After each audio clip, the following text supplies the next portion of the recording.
It's been a total pleasure to be here at the University of Coimbra and to have had a chance to speak today to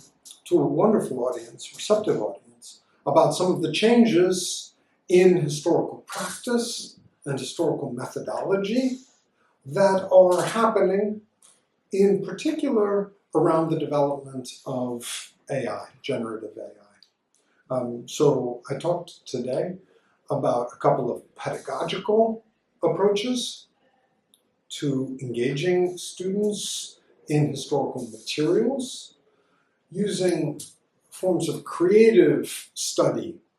that activate the historical imagination and that take seriously the idea of historical consciousness and bend our concerns slightly away from a narrow scientistic approach to historical inquiry and toward forms of historying, kind of what the great ethnohistorian Greg Denning called historying, the kind of stuff of the historical, which in many cases draw on the arts and literature. So that was the core of my talk. I did also spend some time on attention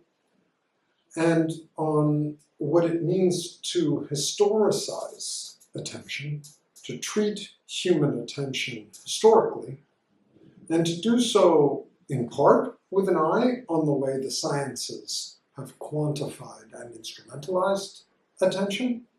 but also with an eye on the way that the same AI systems that are so rapidly changing so much in the humanities are also changing the intensity, the precision, and in some ways the peril of the attention economy, or what me and a number of my colleagues like to call human fracking.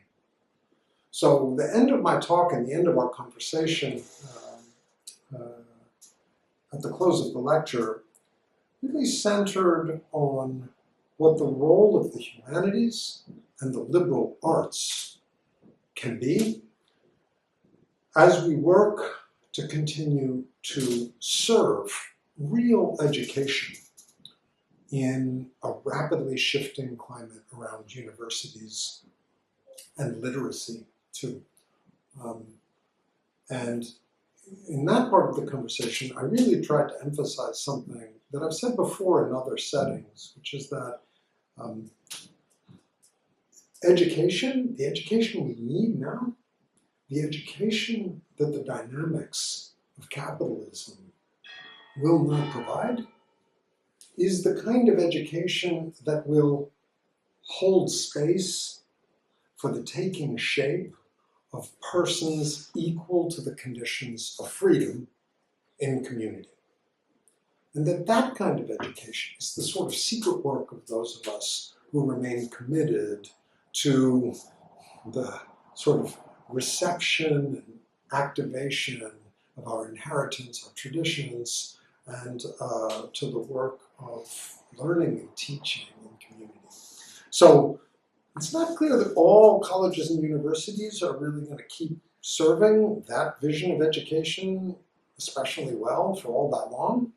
although we hope for them that they will be able to do so, and we work to assist them in that call. But by the end, I was speaking to what I feel is a widely shared vision that we need now a lot of new kinds of schools that are capable of doing that deep work of holding space for the taking shape of persons, conditions of freedom, and that study is key to that work,